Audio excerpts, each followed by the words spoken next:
And now, I want to take the opportunity to welcome out my buddies from the Daily Wire for an episode of Backstage Live.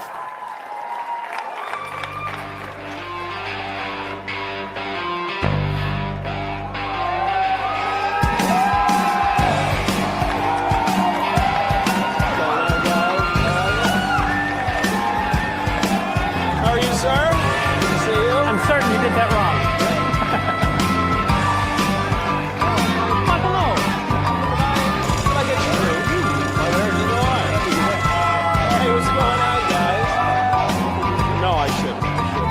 No one should clap for Michael.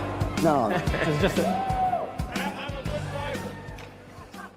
So you're a man, so that makes sense. I know we can drink this delicious 45-47 whiskey. Can we smoke the Mayflower cigars too, or is that... Washington, D.C. is a little... what's the worst thing that could happen? Yeah. Welcome to CPAC and Backstage Live. Pass on the booze. You'll have the whole bottle. Yeah. Thank you. This is a show that we do once a month at the Daily Wire. In fact, we're going to do it again on March 4th for the President's Joint Session of Congress, where we get the whole team together and we talk about what's on our mind. And so this will be a little bit different than the other panels that have happened throughout the day because we have to do ad reads. It's okay. It's how we buy the plane tickets to get out here. What I want to talk about, though, first, right out of the gate. Today is 30 days of Donald Trump into his second term.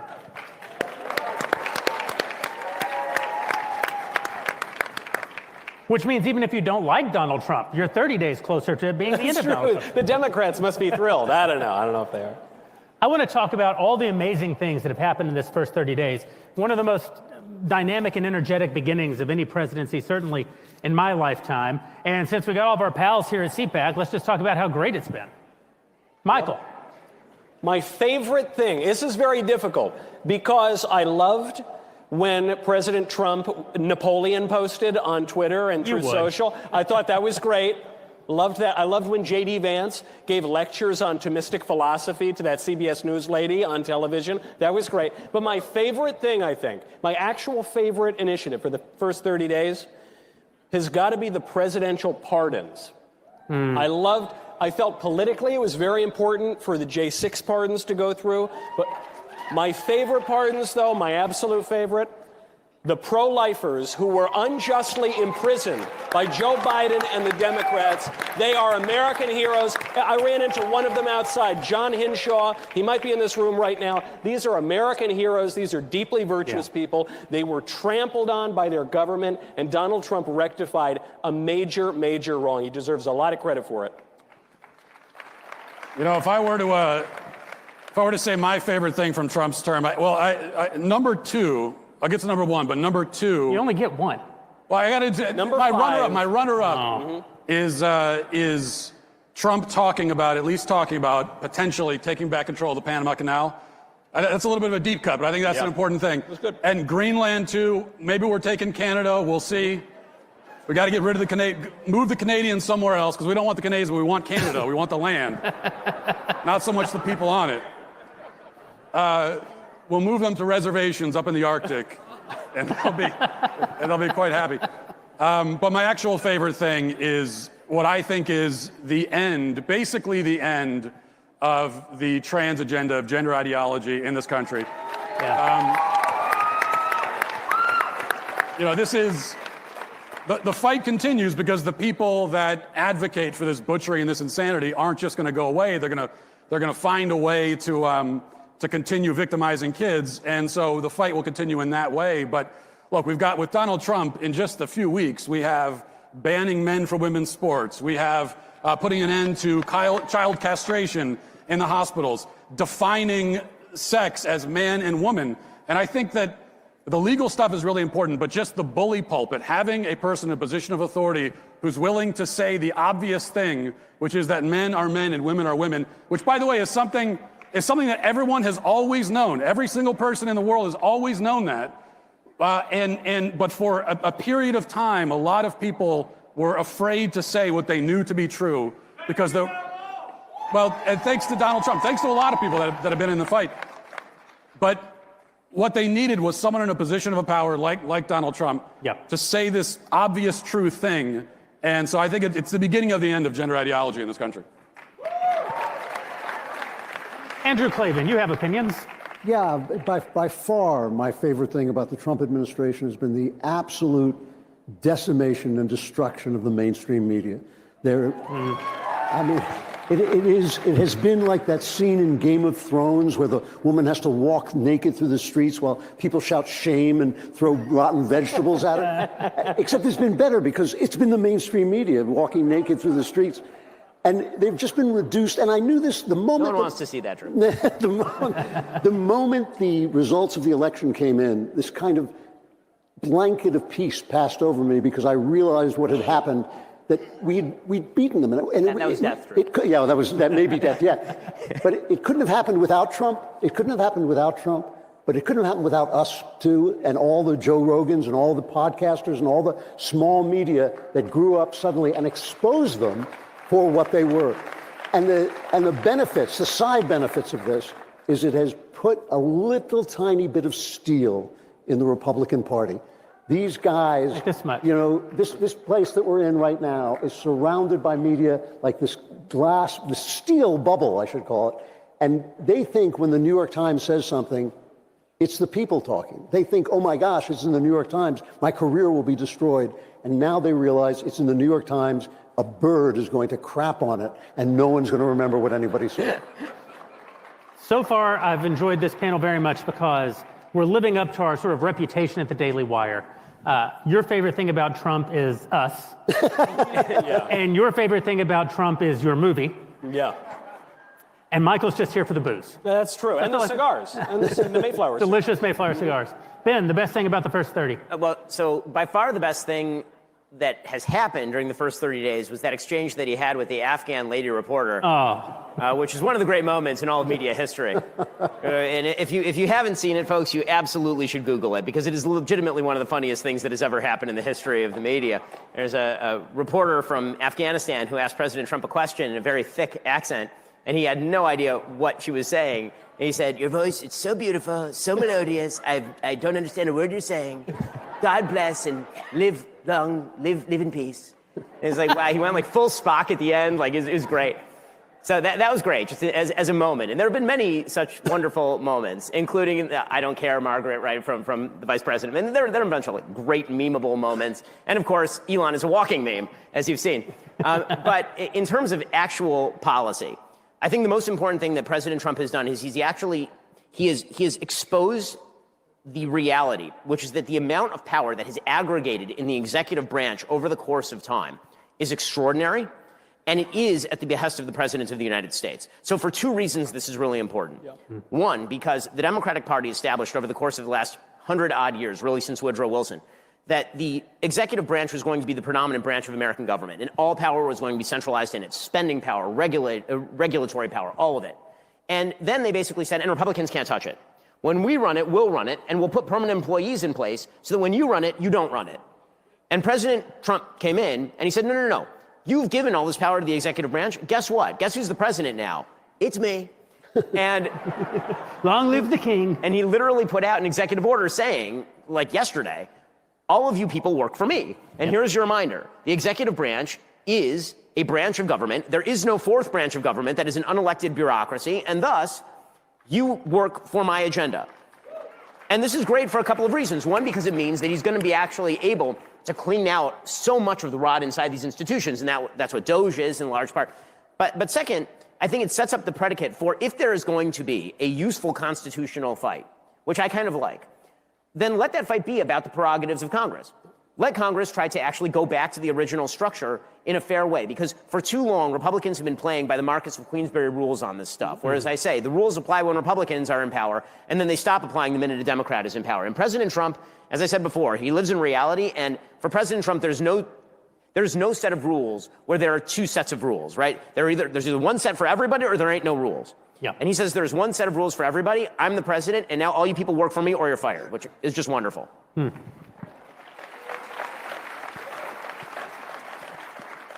I have to say my favorite thing about the presidency so far is just the sheer chaotic disruption that Donald Trump represents, everything from saying, that he's going to build Trumpistan in the Middle East. Maragaza. Maragaza, yeah. Gazalago. It's a work in progress. I love it because what it says is the way you guys have been thinking about this for the entire lifetime of every person involved in international politics is wrong. And it's not even necessarily that I agree with every single one of Trump's disruptions. It's that I agree with the idea of the disruption itself that Trump represents, because only through disruption do you shake things up from the status quo and create the actual opportunity for change. And I actually think President Trump sort of understands this. I think he wields it. I think half of the things that Donald Trump says, he doesn't exactly mean, but what he understands is that in the act of saying it, he breaks everyone out of their comfort zone and creates the opportunity for actual meaningful change. And that's an enormous skill. It's something that he's been doing in his business life for all of living memory. Donald Trump's very old, not as old as Andrew Klavan, but he's not a young man. And he's very successfully done this. He keeps people from being able to get to complacency, keeps people from believing that just because something has been the way means that it must continue to be the way. And you see it particularly, I think, in places like Doge. I think Elon Musk is the greatest living American. I think that we should clap for Elon Musk. He's probably still here.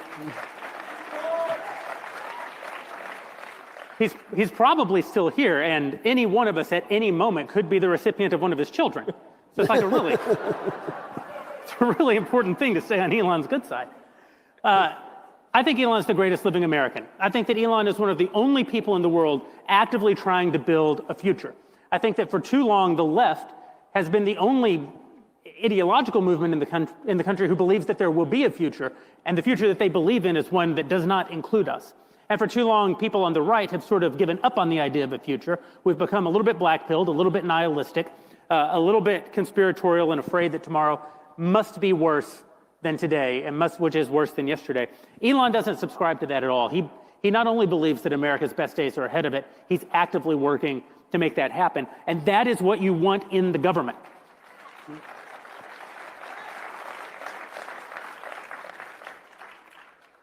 We are going to take questions, and I believe that the place where we're going to take questions is over in this. They told me it's down there, but I don't know where down there means. But we're going to spend a lot of our time interacting with you guys because you bought the tickets, and we get to hear from each other, all day, every day. I could have told you all of their answers. I know what they wanted in the green room. Only green M&Ms for Ben. Classic. All the other M&Ms for Michael. He's not very discriminating. No. We're going to take a lot of questions from you, but first, Ben Shapiro. Well, folks, let's talk about how you stay healthy. Okay, because let's be real about this. You need to stay healthy. And if you wish to stay healthy, Balance of Nature fruits and veggies will make it happen for you. There's never been a more convenient dietary supplement to ensure you get a wide variety of fruits and veggies daily. Imagine trying to eat 31 different fruits and veggies every day. That sounds horrible. It sounds like torture. It sounds like a year in jail with Nancy Pelosi.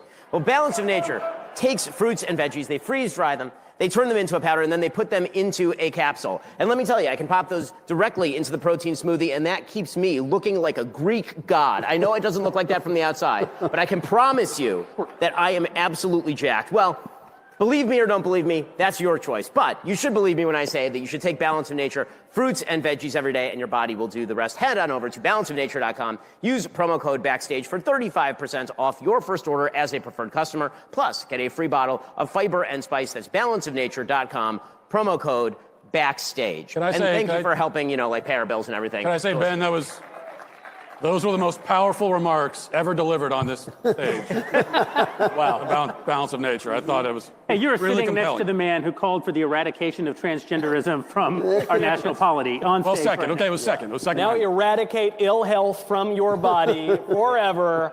Balance with of Balance Nature. of Nature. Okay, good. So, one of the things that we like to do on Backstage is move beyond just politics and talk about culture, talk about religion, talk about the things that make our life meaningful. One of the things that's been on my mind a lot in this really triumphant moment the last 30 days. Blake Lively and Justin Baldoni. How did you know? Who are they? One of the things that's really on my mind is that when you are in these triumphant political moments, it can seem suddenly like your life is going to be good because we're winning in the very important but somewhat abstract realm of politics. But the truth is, your life may continue to be quite bad. President, pick her up right here. Listen, I'm good at that. my job. Everybody's in a good mood, and Jeremy's like, and then you'll die. And then you'll die. And at the same time, your life may have been very good these last 4 years while Joe Biden was president, even though things in our national politics were going quite poorly.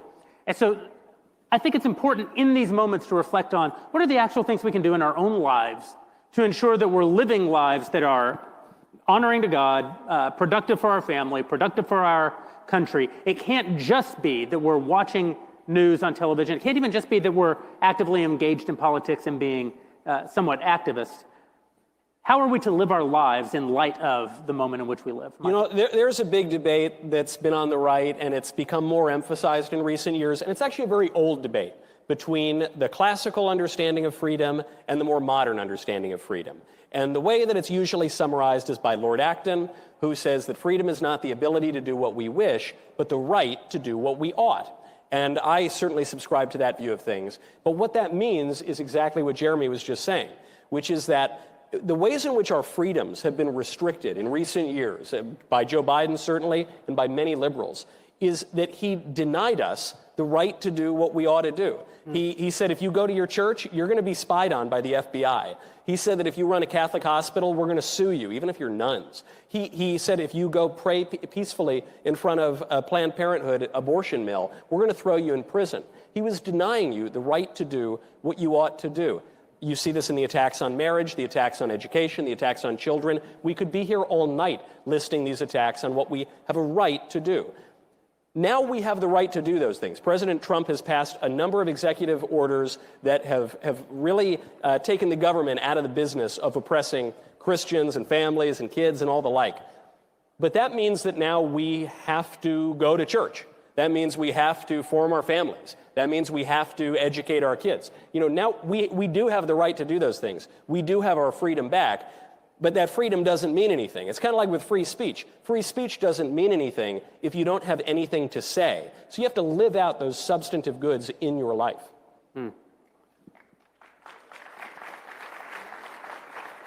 I hate it when people clap for you. I really do. True. Well, I mean, it is this kind of trick about being a conservative, is that you believe that the government should stay out of your business so you can be free. But now you're free. What are you going to do, right? Yeah, that's right. It all comes down to us. It's really not about please do this and please pass this program. It's get rid of all that stuff so I can do the things that I want to do. And the thing about Donald Trump is you know, movements happen almost organically. They almost happen by themselves. They're like waves that come in. And I work in the arts my whole life, and you see in the arts, there'll come a moment when there's a Picasso or a Marlon Brando, somebody who changes the game, but that game was already changing. He just represents that change. And that's true of Donald Trump. Without him, it wouldn't have happened. But at the same time, he is at the head of a movement that's organically happening. And that movement has a lot to do with our old friend, Uncle God. The arguments that for hundreds of years have slowly drained the faith out of Western culture have collapsed. They've collapsed scientifically, they've collapsed morally, they've collapsed experientially. And so God is now suddenly in with the intellectual crowd, as well he should be. Yeah. And I think that this is the moment for us, each of us, not all of us, but each of us, to ask ourselves, who is this God and what does he want from me? Because every single person, not just in this room, but walking on the face of the planet, knows he is not yet the person he was made to be. And I think that that's something, I don't know, I think about it every day, I pray about it every day, and I think that's something everybody should be doing, because we're all here to create something. Maybe it's a family, maybe it's just a way of looking at things, maybe it's a business, maybe it's, you know, works of art, whatever it is, we are all here to make stuff. And you make stuff out of your heart, and you make stuff out of who you are, and working toward becoming who you are is something you can't do alone. You got to do it with God. And I think this is the moment for us to reconsider what that means to believe and what it means in our personal lives, and then act it out and live it out. I also think about God every day and about how you're not yet the man that you were made to be. Every day you pray. Every day. And he calls me like at 3 in the morning. It's like Matt. What was the question? Ben. I mean, first of all, I'm having trouble getting over Drew calling God Uncle God. I really am. When you're as old as Drew. Wow. We've been around a long time. We've been together a long time. me My and Doc. goodness, it's rare that you spring a new one on me, but Uncle God was definitely a new one. So I think that one of the great dangers that conservatives face right now is that so many of our institutions have been thoroughly corrupted by the left that the temptation is to destroy all of them. And you see this in government. A huge number of institutions in government are completely broken, need to be destroyed, rebuilt from the ground up. But my problem is that I see some people, Andrew Tate, who are attempting to take social institutions and then destroy those social institutions as well. Pretend that they are meritless, that because there have been bad things that have been done to those institutions, now you throw out the baby with the bathwater, and those institutions are themselves meretricious and need to be destroyed. And the substitute morality that is offered is actually amorality. It's actually sin. And that is a deeply disturbing and disturbed point of view. The thing that we all need to do, I think, and what I hope to do, in my own life, is not to make excuses. Okay, this is the biggest thing. And this, to me, is the essence of conservatism. Stop making excuses for your own failure. It is one thing to point to an actual wrong that is being done in the world and say that this wrong needs to be corrected, because the world is filled with wrongs and it's filled with injustices and it's filled with bad things that do need correction. It is another thing to look at your own failure and then not say, what can I fix? But instead look out there at, the institution. I can't find a girl. Thus, the institution of marriage is broken, and thus I should treat women like trash. Okay, that is a terrible way to go about your life. The answer to finding a good woman is to be a good man, right? The answer to having a good marriage is to find a good woman and engage in a good marriage. The answer to finding yourself a better church is to find yourself a better church. If you don't actually like the church that you're going to, if it's been taken over by wokies, then the answer is not, well, I guess we're done with the church. The church is stupid. We're not doing it anymore. The answer is to either form your own or to find a more traditional instituted church that is not doing those stupid things. And I think one of the great temptations of politics is to assume that politics can solve everything. You got problems in your life, economic, spiritual, marital, and politics is going to solve all of those problems. If only you can go after somebody out there and blame those people, well, then that gives you the license to do really whatever you want. And then the failures that spring therefrom are not your own fault. And that, to me, is a sin. It's a sin against yourself. It's a sin against your society. It's a sin against the God who created you, gave you free will, the ability to choose, and the skills with which to do something productive in the world. Yeah. I was in a dialogue with someone online once who was talking about how because divorce laws are punitive toward men, which is undeniably true, that marriage itself should be eradicated. And this person kept saying over and over, my wife left me and she destroyed my relationship with my children. She took the house. She got half of my money. I didn't want a divorce. She chose to get this divorce. And he had tons of followers. He's creating tons of energy around this argument. And I said, listen, there's no question divorce laws are punitive toward men. They need to be changed. All of the incentives around marriage have become deeply inverted to the detriment of our society. These are real policy issues that need to be addressed. So, but I do think that you're throwing the baby out with the bathwater. I mean, I'm sorry that this happened to you, that your wife left you for no reason. They said, well, I mean, she had a reason. I cheated on her. And I said, oh, well, there you go. Methinks the policy that you are actually against is the policy of you. Yeah. You're the policy of consequence, of just consequence. And that doesn't One of mean the Ten Commandments. That's the policy that he opposed. Yeah, Uncle God's policies. But it is nevertheless the case that most of what your life will be is what you make of it. There will be parts of your life that are impacted by outside forces, absolutely. And the beauty of politics is that we have the opportunity, especially in a country like this one, to do something about those policies that impede our ability to live our lives. But I was backstage talking to Mike Rowe. He mentioned there are 8 million open jobs in this country right now. There are 7 million working age men who aren't just unemployed. They have removed themselves from the workforce. They're not looking for a job. They don't want a job. They feel disenfranchised because they have been disenfranchised, but they are also participating in their own disenfranchisement. And one of the things I've learned in life, one of the things I've learned in business, sometimes people who've succeeded in business will tell you business is about fail, fail, fail until you make it. And that's not true. Success in business is about fail, fail, fail, fail, fail, and with a little luck, you made it along the way. It's less like getting to a destination and much more like being a batter in the major leagues. If you get a hit 3 out of 10 times in the major leagues. You will be in the Hall of Fame. There will be statues of you in your hometown. You did not get a hit 70% of the time. And it's not as though once you did get a hit, you only hit from there on out. No, it's that you missed, you got a hit, you missed, you got a hit, you missed, you got a hit, you got walked. Most of the times when you got the hit, you still didn't score. You got thrown out at second.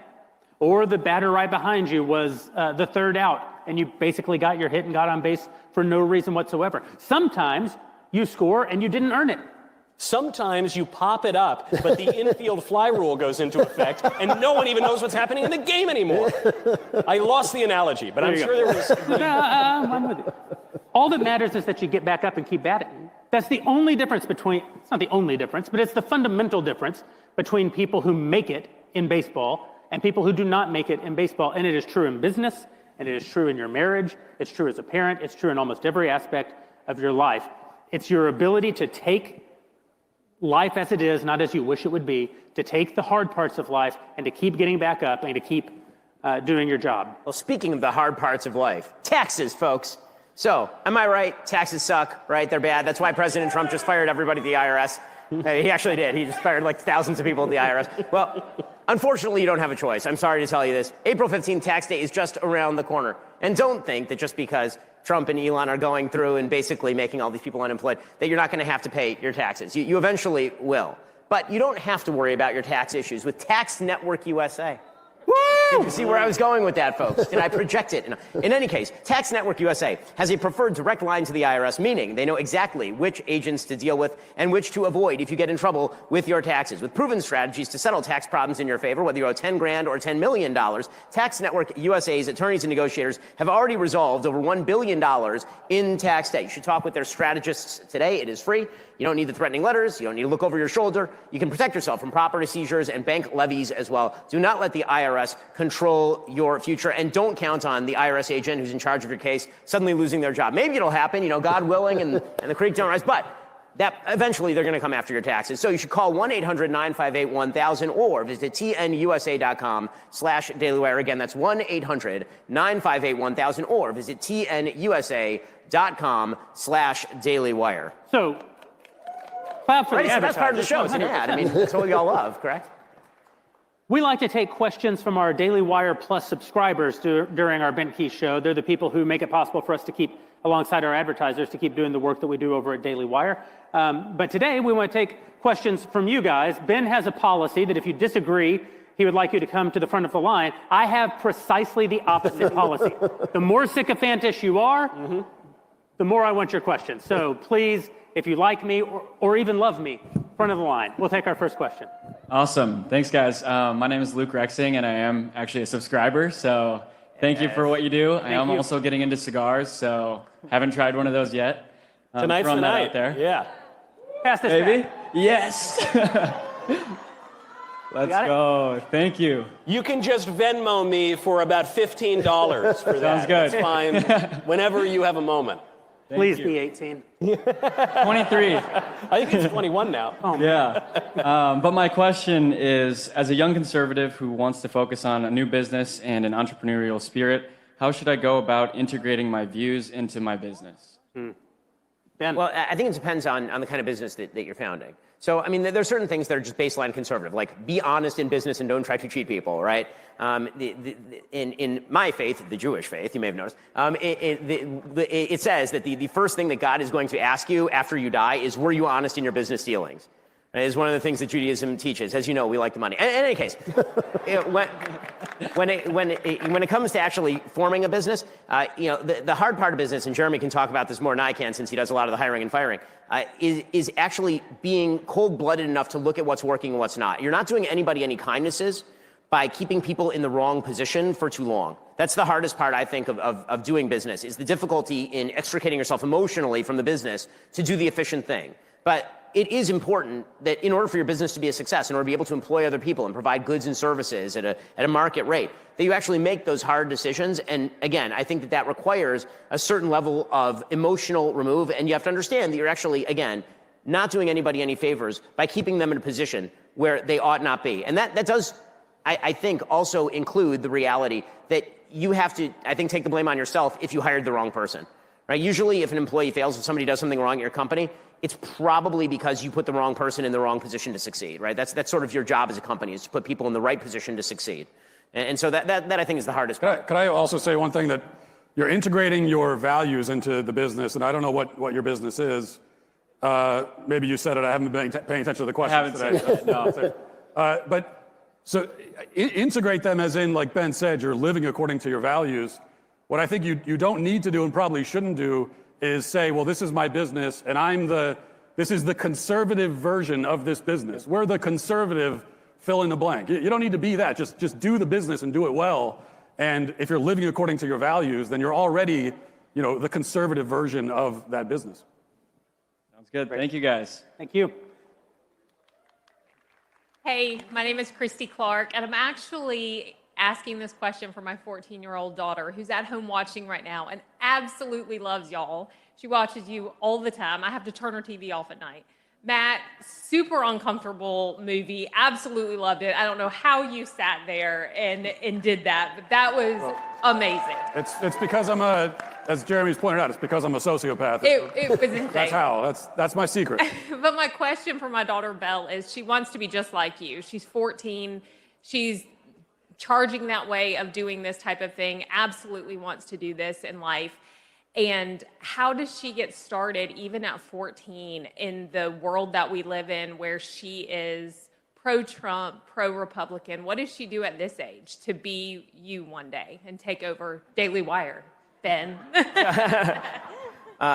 Eventually we'll be for sale, so she can do that. But I think that, I started writing a syndicated column when I was 17, so actually not that much older than your daughter is now. And the key, I think this is true, by the way, in virtually all businesses, but it's certainly true when it comes to political commentary, is you have to read an awful lot, learn an awful lot about the business, and do a lot of work for free.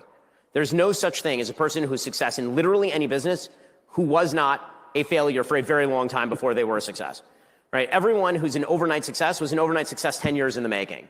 And so I started writing a syndicated column, making no money off of this for probably a decade before I had, the famous Piers Morgan interview. That was like fully a decade after I started doing what I was doing. And that takes an awful lot of reading and writing. And then the other thing that I would say is that she should attempt, and I think everybody should attempt, to find a niche where you're a specialist in the thing. And that can be an information niche. Either you can know a lot about a particular topic, or you can be willing to report on a particular topic. And if you have a monopoly on that topic, that makes you a marketable commodity, right? Everybody's got an opinion on politics. Everybody in the room could be a political columnist, I'm sure. But there's a difference between that and being a person who does the research and does the hard work that nobody else wants to do. Right? One of my mentors, Andrew Breitbart, used to say that if you have a cell phone with a camera, you're now a reporter. And that's one way that I encourage young people to get started is you're in your town. There are stories all around you of things that probably require change. Get those stories, hook up with an outlet like ours, we'll report it and we'll make that a thing. And that's a great way to get started in this particular business. One of the great advantages, if you want to be successful in media, is that, and we're testament to this, it requires no talent to do media at all. So if your daughter has talent, then she's already a step ahead of like 95% of the business. Disadvantage, though. If she actually has talent, to your point, Ben, on reading, one thing I would say, especially if your daughter's 14, which is great, love that. I was a political junkie from the age of at least 6. I was like campaigning for Bob Dole in my first grade classroom, all right? I was more excited about Bob Dole than Bob Dole was, so I'm all about it. However, now it's very easy to become famous or infamous at a young age because of social media and cameras. And she should resist that urge, because you have to read like anything, because no one reads anything anymore. So if you read one book, you will know much more than most people. However, if you want to have a view of politics that is solid, that is stable, that will deepen over time, of course, but that is grounded in something, you have to read like 1 billion books, and it's just not possible to do that at age 14. So I would recommend figuring out what she thinks, get the book learning, get a little practical learning. I think working on a congressional campaign is the best political education out there. I worked on campaigns as a teenager and in my 20s. It taught me a lot that you can't learn in books. And then when she's ready, I don't know, 16, 17, maybe a little later, maybe 28, 29, then she can make a big splash and she'll be ready to go, and she'll have something that distinguishes her from everybody else. Hi, my name is Blake Markson. I'm a subscriber, and My question here, I'm a college student, and I'm just, I've been, throughout my education, I've like questioned DEI and a lot of subjective business measures. So what I'm wondering is how you guys would challenge these viewpoints and kind of move throughout like my educational process, because I'm a sophomore right now and not really liking everything that I'm doing right now. Yeah. One thing I would say is that it can be really easy to be tempted toward some sort of absolute answer on a question like this. You know, some people will tell you, just keep your head down, get your degree. You're paying to be there. The most important thing is not to rock the boat. You need something from them in exchange for your money and your time. Go get it. That's the only reason you're there. Other people will say, you should just be fighting all the way, defending your rights. Campuses are ground zero for all the worst things that are happening in our culture. Be an activist. But the truth is, you actually have to live your life, and none of the people giving you advice on this topic do. And only you know what you actually want to get out of this experience in college. Only you know what kind of career you want to build in your life on the other side of your time in college. Some of them much more dependent on getting that degree than perhaps others are. I think the best thing you can do in this regard is live according to your lights. The one thing I'll say you should not do is live your life out of fear. If you find yourself living your life out of fear, you actually can't make the cynical calculation of, I will live my life out of fear, but on the other side of it, I'll be very, very successful. That's a deal with the devil that you can just never walk back. But that doesn't mean that you always have to be in the fight. It doesn't mean that you have to be reckless in every situation. I will say in my own life, I've made the choice from a young age, probably before I could make it consciously, that I was just going to say what I believed in every situation and come what may. And, you know, I'd like to say that it's worked out well for me. I've gone through a lot of real difficulties because of that decision. I don't necessarily think that that is the most virtuous decision. I think it's the most Gen X decision, but I don't know that it's the most virtuous decision. Although it can contain virtue. Sometimes, though, it can contain hubris and recklessness and all sorts of other things. So I think that rather than looking for like an absolute answer to the question, the very best thing that you can do is actually know yourself, know what you're trying to accomplish, know what fights are worth your time to be in, and go fight those fights. And if you're like me, it'll be all of them, and you'll never get a college degree and you won't make any money until you're 30, and that's fine. And if you're like Ben, you know, you'll be writing a syndicated column at 17 and now be Ben Shapiro. You know, I would like to add just one more thing. Don't lie. You don't have to get into every fight. You don't always have to speak up if it's not important, if it's not that big a deal. But don't let them make you lie, because some of them will hunt you down until you either have to lie or tell the truth. Oh, I totally disagree with this. You totally lie. So, now wait, let me finish before you. Whatever he says, because he doesn't know what he's talking about. Every lie takes something out of your soul. Every single one. And the bigger lie, the bigger the piece of your soul it takes. Isn't worth it. Not for a minute. He's very old. You should totally lie. So the way that this works is that when I was at UCLA, okay, you speak up in class, and then they had these things called blue books. The blue books were the anonymous test that you took. You would write by hand in those days. And I know it's a long time ago. And you would write a student number, not an actual name on your blue book. And then you write like a commie and you get the A. Obviously. Because what difference does it make what you write inside the blue book? So that's where you lie. Look in his eyes. Do you want to be like that? No. Look at my wallet. Do you want to be like that? Live according to your lights. Thank you. Hey gang, my name is Yehuda, and it's so special to be here with you. I'm also a Daily Wire Plus subscriber. And I must say, Michael, I disagree with you, and I agree with Matt. Kids should be at weddings. Listen, I'm not saying... Wait, you said they shouldn't be? I didn't say they should never be at a wedding, but sometimes you throw on the tuxedo, you have a few Coca-Colas, it's a late night wedding, and I don't want the little wedding kids. for children. That's why marriage exists. In like Pakistan, not in America. What are you, a lib? For children. There's a total lib over here. Yeah. That's a lib position. Look at what you started. Look at this. Walsh. On a more serious note, over the years, it's become increasingly clear that the mainstream media is acting as an arm of the Democratic Party and of anti-American factions, although I repeat myself. This has come to a crescendo during the last few election cycles, as well as during the COVID pandemic, something I witnessed personally as a medical doctor. The most recent attempt to equate free speech to Nazi-era fascism sets a new egregious level. It would not be hard to trace these media trends to foreign groups aggressively using our media to undermine and sabotage the United States. With some investigation, we can easily find which parties are complicit in these efforts. My question is, should we conduct such an investigation? And furthermore, if we do, What actions should we take based on the data we find? Well, I mean, it depends if you're talking about foreign actors who are actually funding American media. So yes, I think there should absolutely be congressional investigations, presumably the House Foreign Affairs Committee, looking into funding of various enterprises and the propaganda that emerges from those enterprises. If you're talking about the Democratic Party working in cahoots with the legacy media, I'm not sure that you need an investigation with that. I think you just need retinas and a prefrontal cortex. I mean, like basic logic suggests that the human centipede, that is the relationship between the Democratic Party and the media, is an ongoing bleep show. So, yeah, I don't think that requires an investigation, and I don't think it's a big scandal. I think that the truth is that the legacy media, and this is something Drew said earlier, so Drew, this is where you're right. You're wrong before, but now you're right. What Drew said earlier is right. The legacy media has absolutely destroyed itself. What this last election cycle did was expose the legacy media beyond all repair. And that was really exposed not even by COVID, which was truly terrible, or BLM, which was also truly terrible, but by Joe Biden dying on stage. When Joe Biden died on stage, in that moment, the legacy media was destroyed for all time.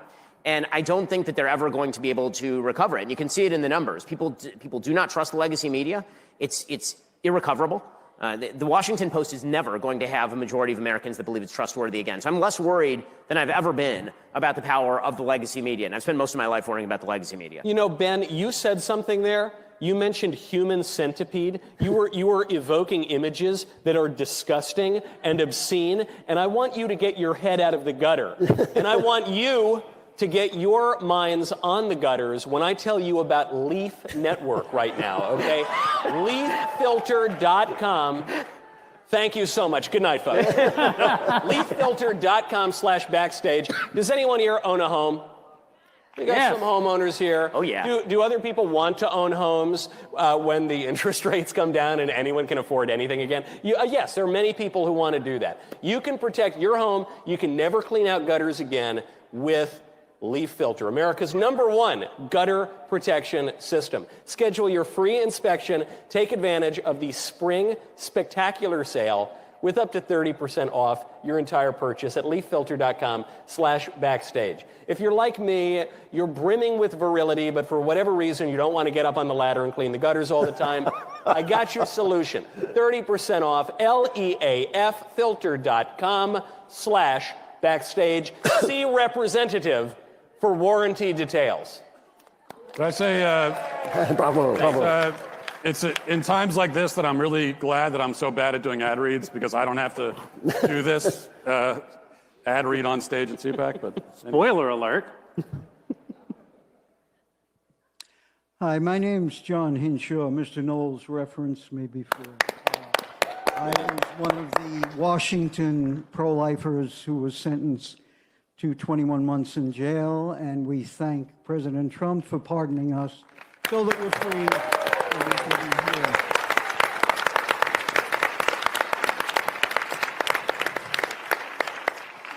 What I wanted to try to get a sense of is, well, what I'm feeling a sense of is there's really an opportunity for the United States of America to have a full discussion about the horror of abortion.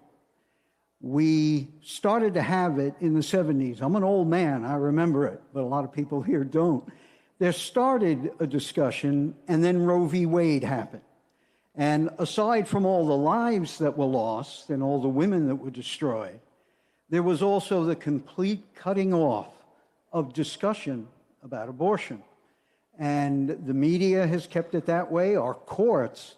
We've never been able, even in the Dobbs decision, the developing child before birth is only briefly referenced. In all the other court cases, it's about some specific legal angle to the issue, the heart of the issue, which is a developing child before birth. And this, I sense, is the time. This is the time for this country to take up that discussion. And even when I'm in disagreement with President Trump, as I am on the IVF, it is an opportunity for discussion. And so I even thank him for that. So I wanted to get some of your feedback on that. yeah, I think I totally agree with everything that you said. And it's easy to forget that just even several months ago, certainly in the last couple of years, we were told, even by conservatives, that our victories, the great victory of repealing Roe v. Wade, one of the great human rights victories of all time, was actually a bad thing politically because we were going to pay for it. We're going to pay the price with some great backlash in the polls, and the women of America would rise up to punish us for protecting babies from slaughter. And that didn't happen. And the reason that it didn't happen is because it turns out, as many of us, as we have all been saying, people like you have been saying, the pro-life argument is a winning argument. It is a winning argument. And as long as you're just honest, the only way to win the argument and when you're pro-life is to be brutally honest and to show, it's one thing, if we are claiming that there is a genocide of children happening, that 60 million human beings have been slaughtered by abortion, if that's what we claim, which is what we claim because it's true, then there should be passion and even anger behind our words. And if there isn't, then why would anyone take us seriously? Because it's like we don't even believe what we're saying. So we are not the ones. The pro-abortion side, they're the ones who have to cover everything they say in euphemisms. They have to be very careful about every word they choose. And the euphemisms constantly change because they can't talk simply and clearly about what the thing is. And we win the argument simply by being clear about it, because the pro-life argument is, as I said, it's the most winning argument of all time. The pro-life argument is simply this, that it is always wrong to intentionally kill innocent human children. That's it. And I defy any pro-abortion person, any so-called pro-choice person, to engage with that. Are you saying that there are times when it is actually okay to intentionally kill an innocent human child? And that's what they don't want to engage with. And as long as we're honest about it, then we win the argument. And this is everything now. What you're talking about is everything, having the argument openly, because the law is not going to stop it. It's not going to be able to stop it with the technologies, with the medications. It'll still be going on unless people see, unless they open their eyes and see what they're doing. It's the only way. There are always going to be murderers. There are always going to be people who kill people. But at least we can make it apparent to people that if you're a good person, you don't do it. And that's an argument we can win, and we have to win. We have to win it now.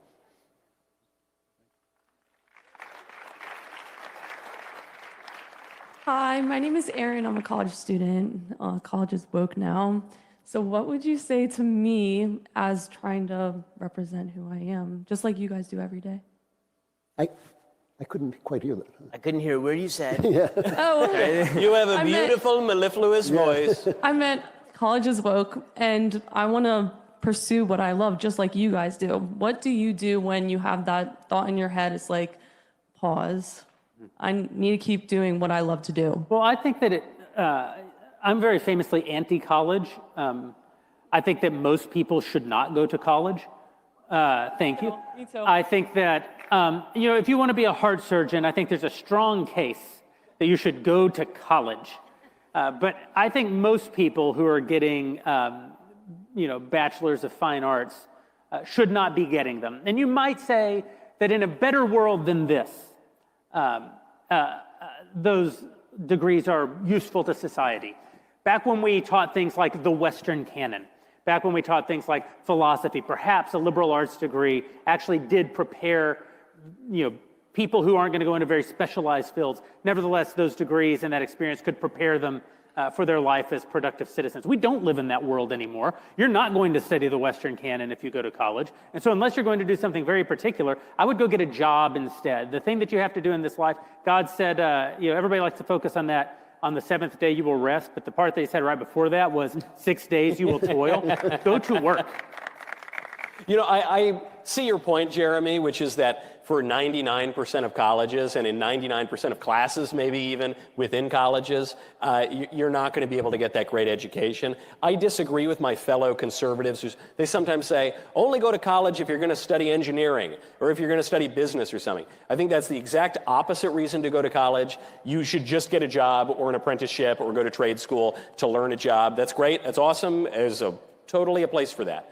If you want to get a university education, the point of it is not instrumental or utilitarian. It's not just to make some money or something like that. The point is to get at the truth, and the way you do that is to immerse yourself in philosophy and in literature and history. You can still do that at some universities. There are good ones. I mean, there's Hillsdale, Ave Maria, Franciscan. You know, there are a handful you can name. Even at the big brand name schools, there are at least a few professors left. And then my final point on this, if you find yourself at a woke college that doesn't have great classes, and at the very least, you can understand that every man is my teacher and I can learn something from him. One of the greatest advantages— Not for 250,000 freaking dollars. Books are free. That's true. Listen, but teachers are, you really do need teachers and mentors and things. I agree, $250,000, you know, find scholarships and things like that. But all of that to say, if you're at the woke college, you're making a financially reasonable decision, you can benefit greatly from being around people who are radically leftist,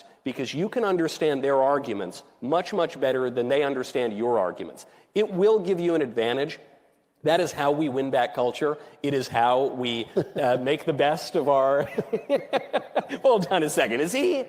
Or just don't go to college. Yeah! Thank you. Next question, please. Hi, my name is Alora Van Tassel. I'm the oldest of 6 kids, so my parents definitely understand the difference between a man and a woman. So thank you, Matt, for the movie. I want to ask if you have more tips on standing up against confirming the people around me who continue to push the gender ideology. Keep in mind, I live in a deep blue state that is still, their media is still controlled by the left. So it is important never to acquiesce in this. Yes. Truly, it is really, really, really important.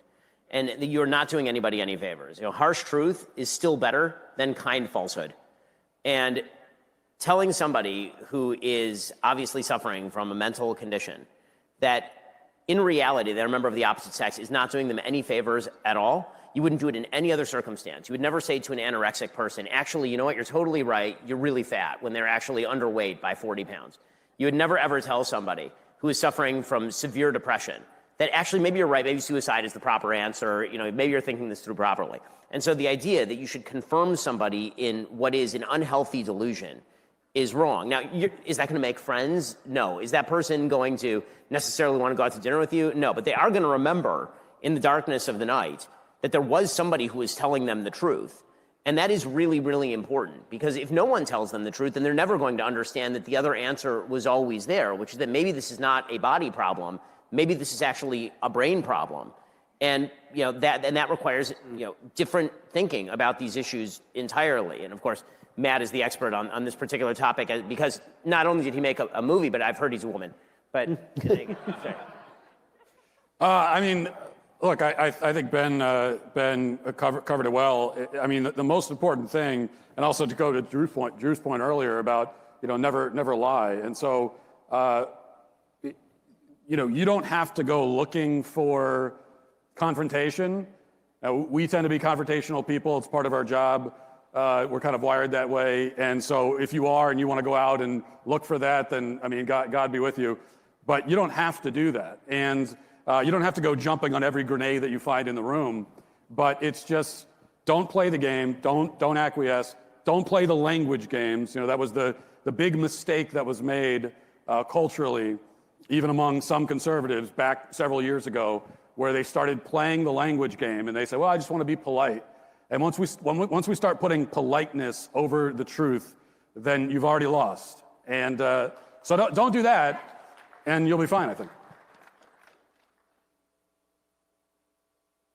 Hello, my name is Jeremiah Gripsover, and I just wanted to ask a question on behalf of Ben Davies. Michael Knowles, why do you pretend like your show is your own show when clearly Ben Davies is the host? Wow. Wow. Fighting words. Did we just find the one Ben Davies fan at the entirety of CPAC? People infiltrate these events, the leftists or this kind of disreputable, or all these kind of people. And I found my least favorite infiltrator, and that is the fan of Ben Davies. Though he does run most of the show, if I'm being totally frank about it. He runs a lot of it. I also wanted to ask what your favorite, funny Trump story is.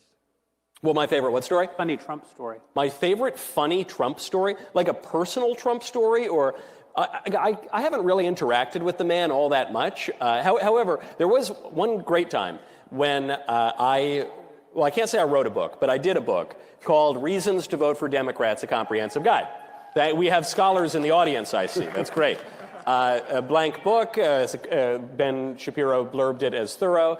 And anyway, I did it. We sold a bazillion copies. I ended up getting a big book deal out of it. Then I ended up on television, on cable news one morning, and the most important viewer of the Fox News morning show was watching from the White House. That was President Trump. And he endorsed the book, and it was really, really great. And people wrote about it in the newspapers. But the thing they didn't write about is he also quoted the thing that I said right beforehand. I think I was talking about his Syria policy or something. But the way he quoted it made it seem like I was the president. It was like, Michael Knowles, my administration is bombing Syria and all that. And I thought, man, this is really cool. The president is making it sound like I'm the president. That's a really gracious thing for him to do. And then he plugged the book. So from my personal standpoint, that's my favorite funny Trump story. But I don't know, there are about 10 billion others for everyone else in the room. Thank you. G'day guys, I'm Geordie from Australia with these noisy folks up the front. I'm a casual subscriber, by the way, so when Matt has a movie, I subscribe for that.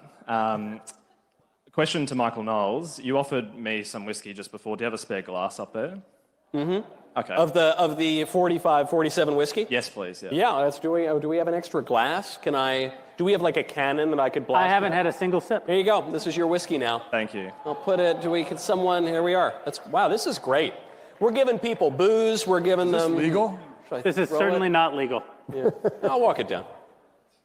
Conservatives, we're people. The libs, there you are, sir. Enjoy. I love it. It's like a family, man. Did you get his ID at least? Yeah, he's like 45 or something. I mean... I don't know. How many laws are we going to break during this show? Yeah. If this kid asks for cocaine, the answer is no. The answer is no. Yeah, can I get a cig? Any zins? I need someone to give me a zin, actually. Hello. Yeah, everyone's tossing. You're all fine. No, it's okay. My name is William Ripsover. I had a question for Matt or Michael. As a younger man, I was wondering what saint you try hardest to model yourself after, and as a young man, what saint did you most look up to?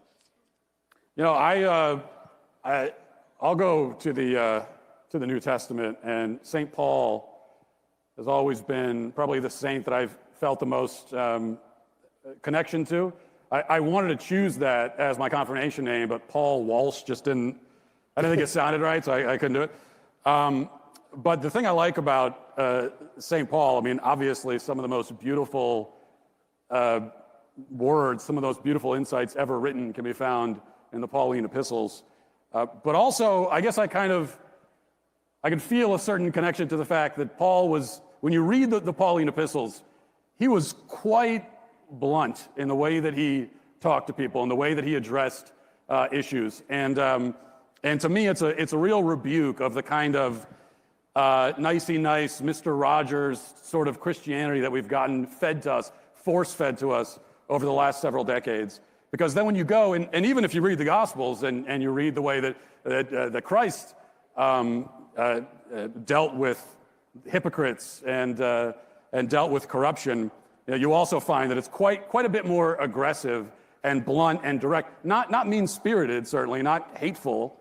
There's no contempt in it. But it's calling the sin out and rebuking it directly, and which is the thing that I love about the epistles. My confirmation saint is Thomas, but I don't know which one it was because I was a punk kid. I was 13. I became an atheist. And I don't remember if I picked Thomas because I was doubting or because I had heard vaguely of this man, Thomas Aquinas, and I heard he was a smart guy, and I thought I was smarter than I was. But it all really comes full circle because doubting Thomas, he's called doubting, but of course he says, let us go with the Lord, let us die with him. That's a great show of faith. And St. Thomas Aquinas is one of the most intelligent people ever to live and was right about everything and was certainly a lot more correct about ultimate things than some punk 13-year-old atheist who happily came out the other end. And by the way, Thomas means twin, so I think I can claim them both. At least I choose to. Thank you very much.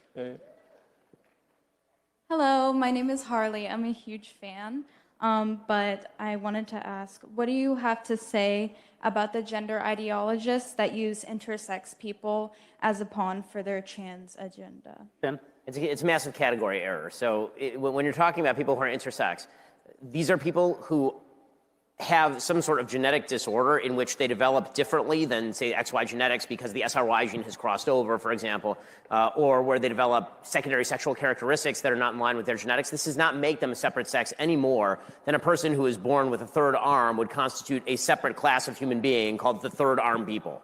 Right? A genetic defect is not the same thing as suggesting that there is an entirely separate sex. Sex is defined by the actual reproductive resource that is being created, either the egg or the sperm, right? The large cell gamete or the small cell gamete. That is actually how you define sex biologically speaking. So suggesting that because somebody has a birth defect in which it's unclear to the outside eye what their genetics might be, that this somehow means that a genetic man who has all the normal characteristics of a genetic man could theoretically be a woman, that's just an asinine category error, and people are lying when they attempt to equate intersex with, for example, a person who is a genetic male who claims that they are actually a female.